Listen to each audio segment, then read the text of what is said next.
Bab 3. Silakan minggir dan enyahlah. Beng, beng, beng. Penjaga malam yang berpatroli itu membunyikan genta kayunya seirama. Suaranya menyebar ke rumah-rumah berpilar tinggi. Fang Yuan membuka kelopak matanya yang kering sementara hatinya berpikir dalam hati. Ini sudah 1 jam sebelum fajar. Dia telah berbaring di tempat tidur sambil berpikir lama tadi malam. Dia memikirkan banyak rencana. Dia mungkin hanya tidur kurang lebih 2 jam. Tubuhnya belum mulai berkultivasi, energinya belum begitu kuat sehingga tubuh dan pikirannya masih diselimuti kelelahan. Namun, dengan pengalaman 500 tahun, Fang Yuan telah lama membangun tekad yang kuat seperti baja. Kelelahan karena kurang tidur seperti ini tidak berarti apa-apa baginya. Segera dia menyingkirkan selimut sutra tipis itu dan bangkit dengan rapi. Dia membuka jendela dan menemukan bahwa hujan musim semi telah berhenti.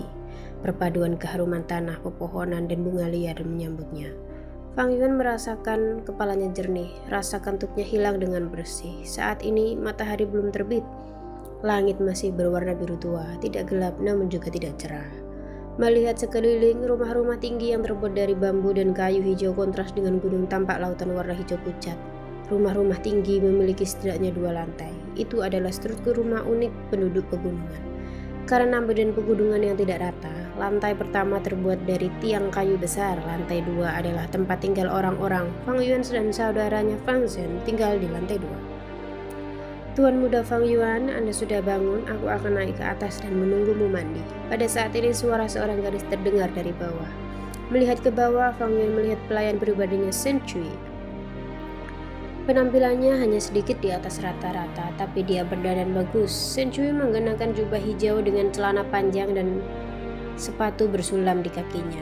Rambut hitamnya memiliki jepit rambut mutiara. Tubuhnya dari ujung kepala sampai ujung kaki memancarkan vitalitas awet muda. Dia menatap Fang Yuan dengan gembira sambil membawa baskom berisi air dan berjalan ke atas.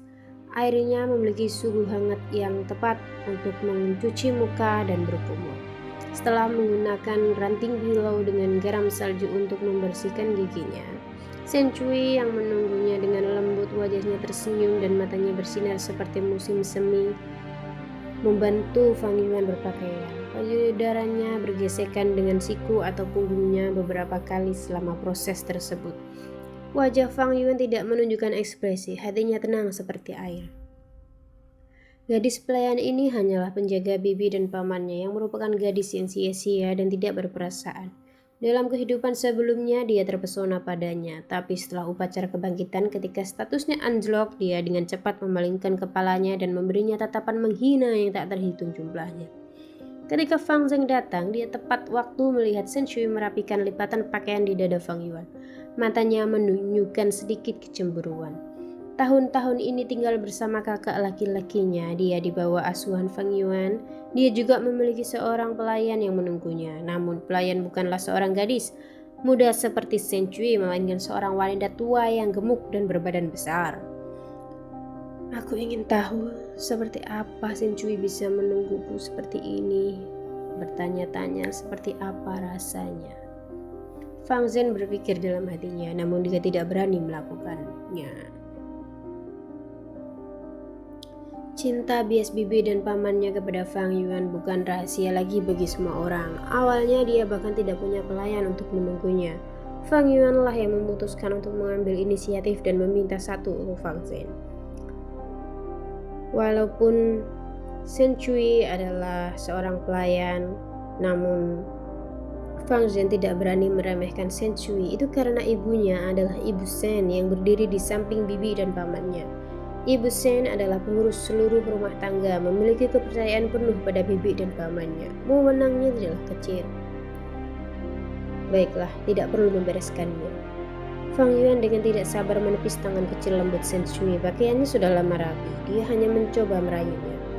Bagi Shen Cui, cerahnya masa depannya kemungkinan Fang Yuan untuk memiliki bakat kelas A sangatlah besar. Jika dia bisa menjadi selirnya, dia akan bisa naik dari status pelayan menjadi tuan. Itu adalah langkah yang cukup besar. Di kehidupan sebelumnya, Fang Yuan ditipu olehnya dan memiliki perasaan terhadap Shen Cui. Setelah kelahiran kembali, ia jernih bagaikan api yang menyala-nyala dan hatinya sedingin es. kamu boleh pergi. Fang Yuan bahkan tidak melihat ke arah Shen Cui saat dia merapikan manset lengan bajunya sendiri.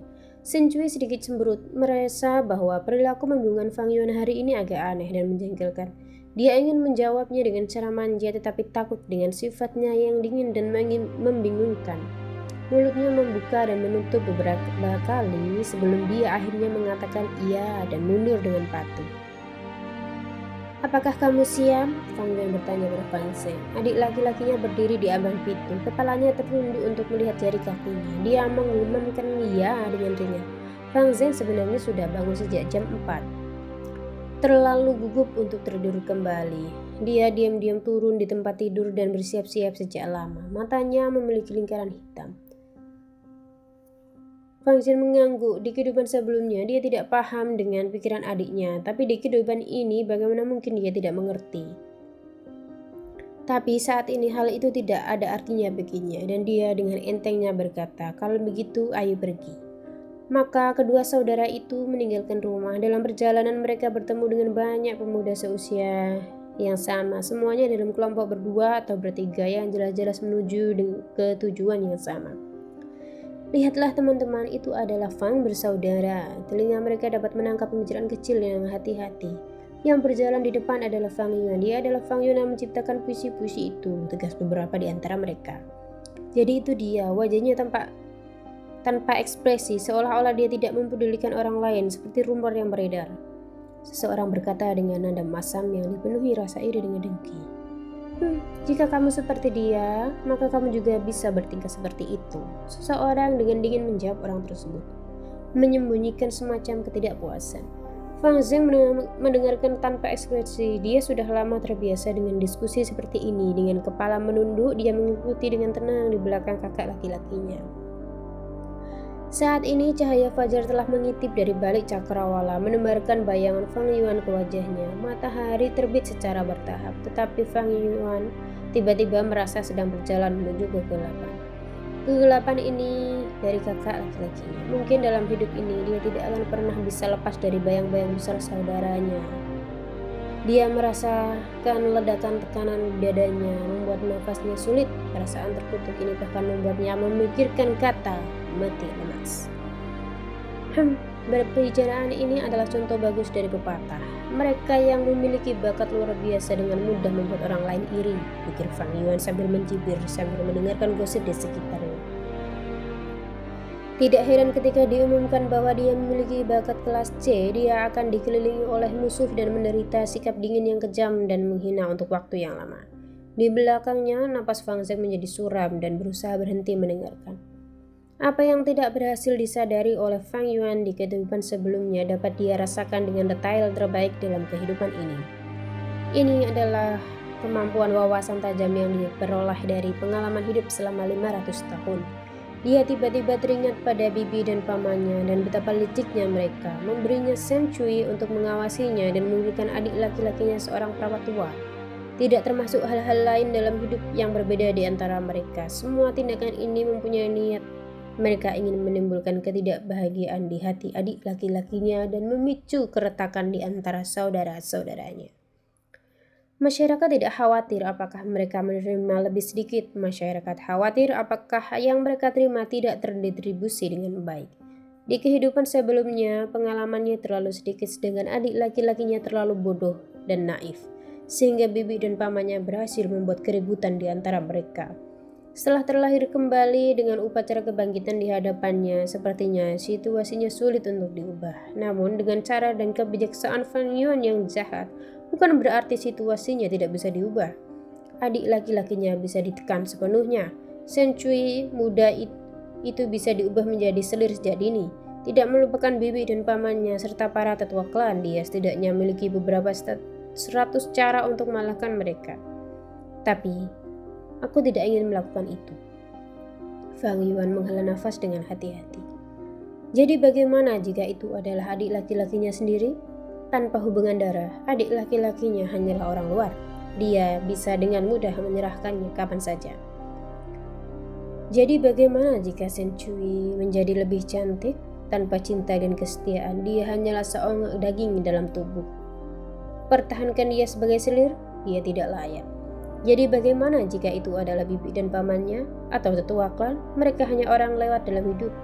Mengapa membuang tenaga untuk mengalahkan orang-orang ini? Hehehe. Selama kamu tidak menghalangi jalanku, maka kamu bisa minggir dunia. Aku tidak peduli padamu.